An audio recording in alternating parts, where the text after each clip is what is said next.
আমার এই ক্লাসটা কি রেকর্ড হচ্ছে? কি লিখলাম, ফ্লাক্স না ফ্লাস্ক? তুমি কি লিখেছ? হ্যাঁ, ও লিখেছে ফ্লাস্ক। ফ্লাস্ক বলতে এরকম, তাই তো? ফ্লাস্ক আগে দন্তা স দিয়েছে, পরে ক। এটাও ফিজিক্সে পড়ানো হয়েছে। কোন অধ্যায়তে? তাপগতিবিদ্যা অধ্যায়তে একবার ওই রুদ্ধতাপীয় প্রক্রিয়া পড়াচ্ছিলাম। চায়ের ফ্লাস্ক আছে না, চায়ের ফ্লাস্ক, এভাবে চাপ দিলে চা বের হয়। হ্যাঁ, এটা আজীবন মানে কিয়ামত পর্যন্ত এমন একটা যন্ত্র বানায়, সেভাবে চাপ দিলে চা বের হবে। হ্যাঁ, কিছুই দেয়া লাগে না। কোনোদিন দেখছো দোকানদার অনেক কিছু ম্যাটেরিয়াল দিচ্ছে, চা বের হয়? আজব যন্ত্র।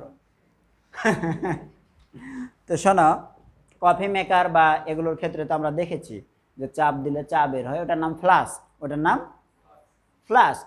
অ্যাকচুয়ালি শুধুই ফ্লাস্ক না গো, নাম হলো থার্মোফ্লাস্ক। তাহলে থার্মোডাইনামিক্সের রুল ফলো করে, তাপের বিষয় জড়িত রয়েছে। একবার চাপ দিলেই ওই ভিতরের উপাদানের তাপমাত্রা বেড়ে যাবে, বুঝছো? এইরকম একটা রুলস দেওয়া আছে। চাপ দিয়ে সংকুচিত করব, সংকোচনজনিত কাজ হলেই ওই কাজ হিটে ট্রান্সফার হয়ে তার তাপমাত্রা বেড়ে যাবে। নাও খাও গরম গরম চা, বুঝতে পারছো? ওই জন্য নাম কি?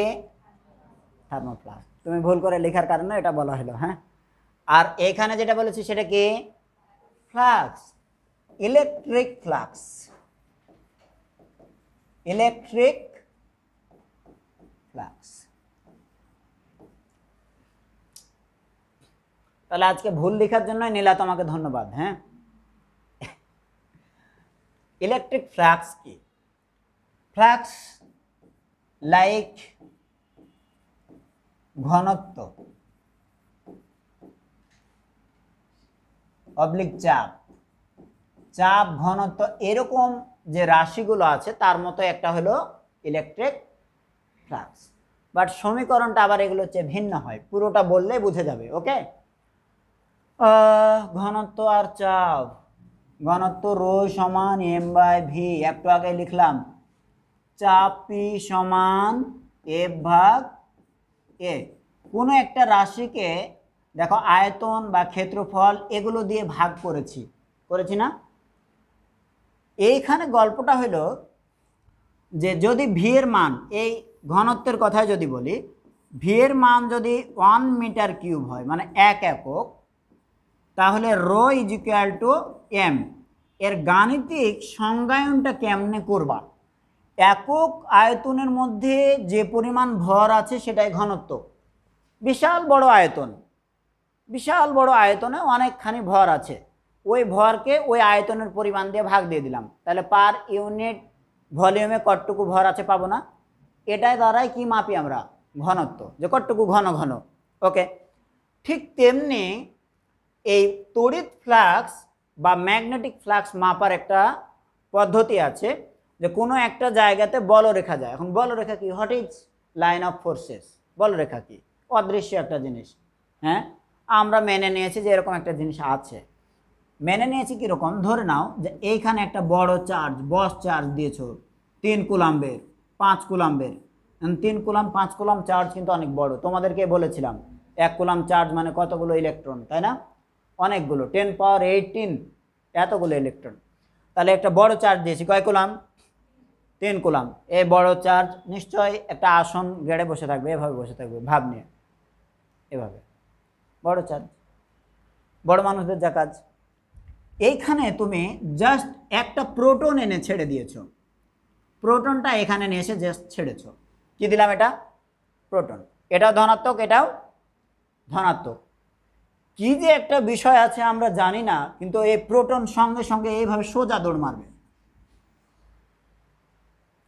বুঝতে পারছো? আবার এইখানে যদি একটা সুন্দর ইলেকট্রন এনে দিতাম, ইলেকট্রনের সঙ্গে তার আবার কি বোঝাপড়া আই ডোন্ট নো, বাট ইলেকট্রনকে সঙ্গে সঙ্গে সেইভাবে বলবো আসো আমার গায়ে আসো, বুঝছো? তাহলে প্রোটন এদিকে চলে গেল আর ইলেকট্রন এদিকে। এই যে স্ট্রেট লাইন বরাবর ও দৌড় মারলো, স্ট্রেট লাইন বরাবর এদিকে আসলো, যে লাইন বরাবর দৌড়ে চলে যায় এটাই হচ্ছে বলরেখা, এটাই বলরেখা। তাহলে নিশ্চয় একটা বিকর্ষণ করার মতো কিছু জিনিস আছে, বুঝতে পেরেছো? এই বলরেখা জিনিসটা একক ক্ষেত্রফলের মধ্যে দিয়ে যতগুলো যাবে, একক ক্ষেত্রফলের মধ্যে দিয়ে যতগুলো বলরেখা যাবে তাকেই বলবো তড়িৎ ফ্লাক্স, তাকেই বলবো তড়িৎ ফ্লাক্স। ওকে, তাহলে আমরা একটু তড়িৎ ফ্লাক্সের সংজ্ঞা লিখি আগে।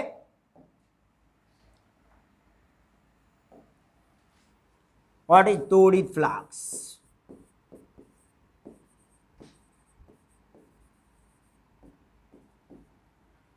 একক ক্ষেত্রফলের মধ্যে দিয়ে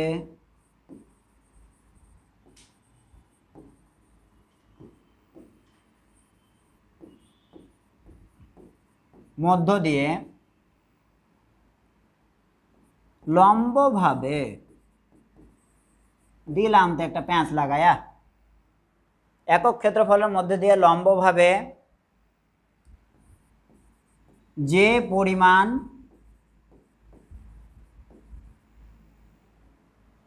তড়িৎ বলরেখা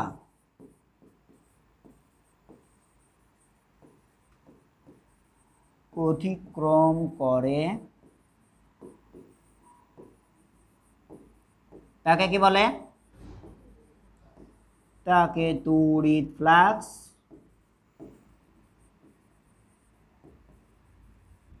বলে। হ্যাঁ,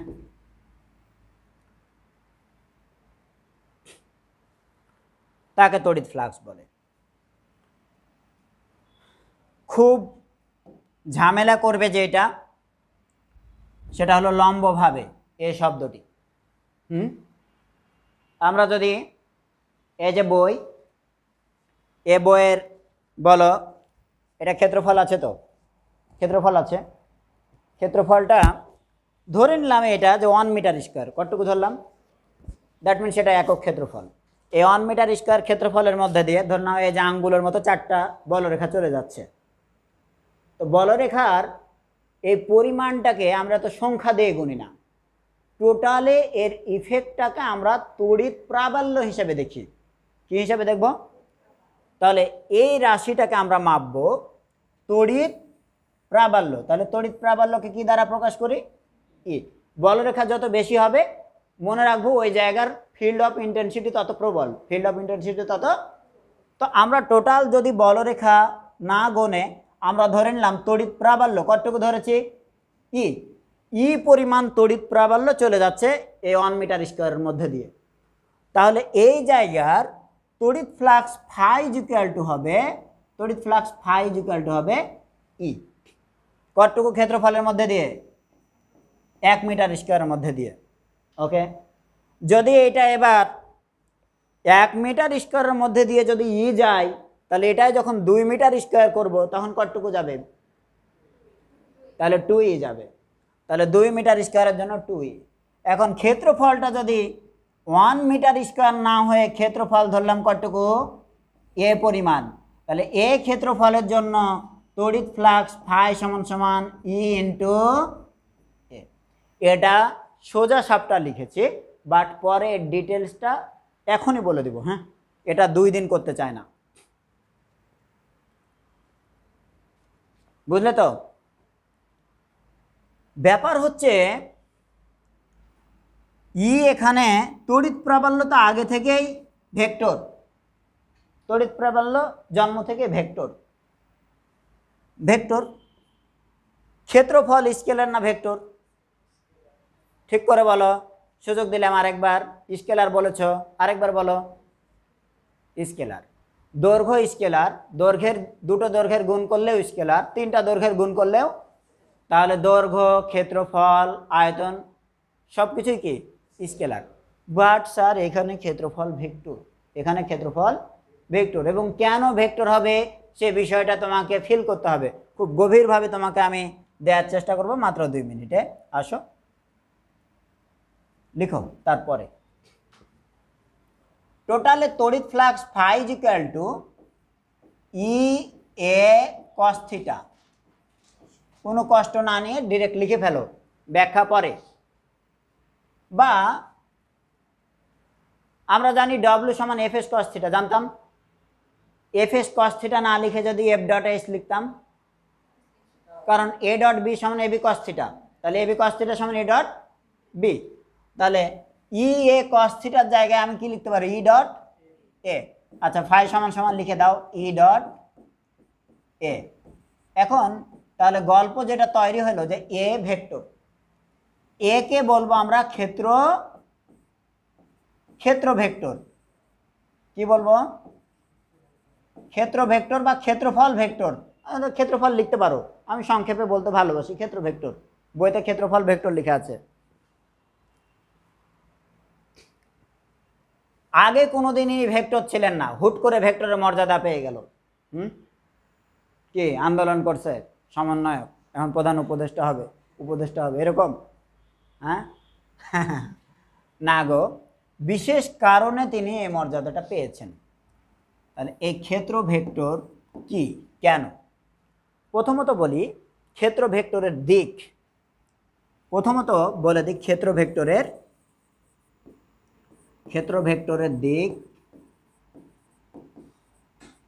তারপরে তুমি বুঝে যাবা এটা যে কেন ভেক্টর, এবং তুমি বলবো হ্যাঁ আতিক স্যার ঠিকই তো আছে, এটা ভেক্টর না হলে তো অন্যায় হয়ে যেত। ক্ষেত্র ভেক্টরের দিক হচ্ছে ক্ষেত্রতলের সাথে উলম্ব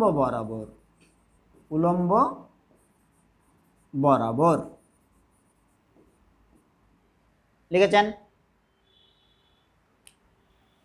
দ্যাট মিন্স আমাদের এই বোর্ডটি যদি একটি ক্ষেত্রফল ধরি, তাহলে এই ক্ষেত্রফলের ডিরেকশনটা এভাবে তোমাদের চোখের দিকে চলে যাবে, ঠিক আছে তো? যদি আমরা এই যে তালু, এটাকে ক্ষেত্রফল ধরি, তাহলে তালু এখন এভাবে রেখেছি, তার ডিরেকশন কোন দিকে, উপরে। এ তালু যখন এদিকে রাখবো তখন এদিকে, বাঁকা যদি করে দিই একটু তাহলে এই বরাবর। এক কথায় তলের সঙ্গে অলওয়েজ কি হবে, লম্ব। ঠিক আছে, তলের সঙ্গে কি হবে, লম্ব। এবার খেয়াল করো, আমরা যদি এইখানে একটি তল দিই উইন্ডোর মতো, উইন্ডো আঁকছি, এই উইন্ডোর মতো তল দিলাম, অথবা আরো এরকম করে দিতে পারো, এটা একটা তল। ওকে, চালিয়ে নাও। তোমরা খুব পপুলার একটা কথা বলতা গুজবের দিনগুলোতে, চালাই দেন, বলো চালাই দেন, সোর্স কি চালাই দেন। স্যার এই ক্ষেত্রফলকে ধরলাম কত, এ মিটার স্কোয়ার। হ্যাঁ, এর মধ্যে দিয়ে বলরেখাগুলো এ আমনে প্রবেশ করছে, বলরেখা প্রবেশ করছে, বলরেখা এদিক দিয়ে গিয়ে ধরুন এই পার দিয়ে বের হয়ে যাচ্ছে। যদি এই পরিমাণ বলরেখার জন্য যে তড়িৎ প্রাবল্য সৃষ্টি হয়েছে, সে তড়িৎ প্রাবল্যের মান হলো ই। ই যদি ভেক্টর রাশি হয়, ভেক্টর চিহ্ন দিয়ে দাও। ক্ষেত্রফলটা এই বরাবর আছে, ক্ষেত্রফল এই বরাবর, তাহলে ওই ক্ষেত্রফলের ডিরেকশন কোন বরাবর? ওই ক্ষেত্রফলকে যখন ভেক্টর আকারে লিখবো তখন সেই ক্ষেত্রফলের ভেক্টর ডিরেকশনটা এ বরাবর। দিস ইজ হলো এ ভেক্টর। বুঝলে না বোঝেনি? বুঝতে পারছো? এই সময়ে phi is equal to E A cos theta. ভালো, ই এর মান তো ভালো, ই যতটুকু তার মান ততই। এর ডিরেকশন এদিকে। এখন এই দেখো প্রাবল্য যে এদিকে, ক্ষেত্র ভেক্টরের ডিরেকশনও নাকি ভিন্ন দিকে। ক্ষেত্রফল কিন্তু আমি বলেছি এইভাবে আছে, ক্ষেত্রফল যদি এভাবে থাকে তাহলে এই ক্ষেত্রফলের ডিরেকশন কোন দিকে, এদিকে। বুঝলে তো? তাহলে কয় ডিগ্রি কোণ এটার আর এটার মধ্যে? 0 ডিগ্রি কোণ যদি হয়, cos 0 ডিগ্রির মান কত, 1। তখন ফাই সমান সমান ই এ। এবার আমার একটা কথা হচ্ছে যে এইখানে ধরে নাও 20 নিউটন পার কুলম, কিসের একক, প্রাবল্যের একক নিউটন পার কুলম। আচ্ছা, তাহলে প্রাবল্য আমি ধরে নিলাম 20 নিউটন পার কুলম। ক্ষেত্রফলটা এই মুহূর্তে যদি এরকম হয় যে 2 মিটার স্কোয়ার, 2 মিটার স্কোয়ার, সব মিলিয়ে ফাইয়ের মান তাহলে এই 0 ডিগ্রি অ্যাঙ্গেলে পাবার 20 ইন্টু 2, দ্যাট মিন্স কত? 40। একক কি? নিউটন পার কুলাম। আর ক্ষেত্রফলের একক কি? Metre square. সব মিলিয়ে এসআই এককটা লেখা হয় ওয়েবার। কি লেখা হবে? ওয়েবার। আর গুণ করলে যা হইতে পারে সেটা তো লিখতে পারো, নিউটন পার কুলাম আর কি মিটার স্কোয়ার। ঠিক আছে, আমি যা বলতে চাই, ক্ষেত্রফল কত দিয়েছি? 2 মিটার স্কোয়ার। ওই ক্ষেত্রফলই আছে, হ্যাঁ, ওই পরিমাণ বলরেখায় আছে। হ্যাঁ, এবার এটারে বাঁকা করে এরকম করে দিলাম, তাহলে আগে যতটুকু বলরেখা এর মধ্যে দিয়ে যাওয়ার সুযোগ পাচ্ছিল এত বড় ক্ষেত্রফলে, কাট করে দিলে ততটুকু যাবে, কম যাবে। এইটা ধরুন চিকন একটা পাত, তোমার খাতার পাতার মতো। তাহলে খাতার পাতার মতো যদি হয়, তাহলে সেই পাতার মধ্যে দিয়ে যখন এরকম চ্যাপটা করে রেখেছিলা তখন যাচ্ছিল। এবার এরকম কাট করলে কিন্তু আর আগের সমান বলরেখা যাবে না, যাবে? এই করতে করতে খাতার পাতা যখন এভাবে ধরবা তখন তো চিকন একটা পাত, ওর মধ্যে দিয়ে আর কোনো বলরেখাই যাবে না। বুঝছো তো? তাহলে ক্ষেত্রফল ঘুরাইলে এই ফ্লাক্সের মানও কি হতে থাকবে? কম বেশি হতে থাকবে। এই যে দেখো, ইনি কোনো দিনের জন্য ভেক্টর ছিলেন না, উনি আন্দোলনও করেননি যে আমি ভেক্টর হব, বাট তার ডিরেকশন চেঞ্জ করলে ঘনত্ব বা ফ্লাক্সের মতো একটা রাশি কি হয়ে যায়? চেঞ্জ হয়ে যায়। তাই তার ডিরেকশনটাও একটা ব্যাপার হয়ে দাঁড়িয়েছে। এজন্য ইনি এখন কি রাশির মতো কাজ করছেন? ভেক্টর। বুঝতে পারছো? বুঝেছো? এবার বলো, এই ডিরেকশন ঘুরাইতে ঘুরাইতে যদি 90 ডিগ্রি হয় তখন কি হবে রেজাল্ট? 90 ডিগ্রি হলে পরে এটা কি হবে রেজাল্ট? 0 হয়ে যাবে। তাহলে 90 ডিগ্রি কোণ যদি হয় তখন এটা 0। 90 ডিগ্রি কোণ মানে বুঝতেই পারছো, এইভাবে থাকবে ক্ষেত্রফলটা, এ বরাবর পড়ে থাকবে। হ্যাঁ, চ্যাপটা এ বরাবর। আর ক্ষেত্রফলের ডিরেকশন তাহলে এই বরাবর, তাই তো? ক্ষেত্রফলের ডিরেকশন এই বরাবর। আর ওই পাতার উপর দিয়ে ধরে নাও এরকম চলে যাচ্ছে বলরেখাগুলো। তাহলে ই আর এর মধ্যে কোণ এবার কয় ডিগ্রি? 90 ডিগ্রি। থিটা সমান যখন 90 ডিগ্রি তখন ফাই সমান কত? 0। এটা মিনিমাম। আর অন্য যে কোনো কোণ হলে সে কোণের মান এখানে দিয়ে দিবা। এটার একটা সুন্দর চিত্র দিয়েও কিন্তু আমি দেখিয়ে থাকি, কিন্তু আজকে না দেখাই। হ্যাঁ,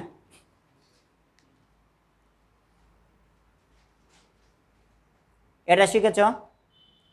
কি বাদ থেকে গেল? গসের সূত্র। ঠিক আছে।